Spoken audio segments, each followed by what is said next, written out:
এখন যে কোনো ব্র্যান্ডের পুরাতন এসি বদলে নতুন ওয়ালটন এসিতে উপভোগ করুন 25% ছাড়।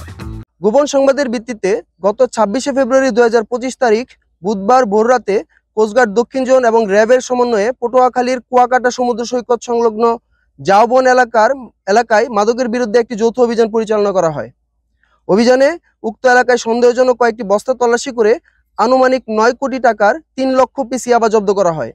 17 এপ্রিল 2025 তারিখ সকাল 10টায় বাংলাদেশ কোস্টগার্ড বেস ভোলায় নির্বাহী ম্যাজিস্ট্রেট ভোলা এবং সহকারী পরিচালক মাদকদ্রব্য নিয়ন্ত্রণ অধিদপ্তর ভোলা এর উপস্থিতিতে 2,99,980 পিস ইয়াবা ধ্বংস করা হয়।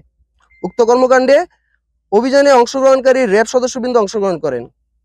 দেশের আইন শৃঙ্খলা পরিস্থিতি স্থিতিশীল রাখতে বাংলাদেশ কোস্টগার্ড 24 ঘন্টা টহল জারি রেখেছে, যার মাধ্যমে কোস্টগার্ডের আওতাধীন উপকূলীয় এবং নদী তীরবর্তী অঞ্চলের আইন শৃঙ্খলা পরিস্থিতি অনেকাংশ উন্নত হয়েছে।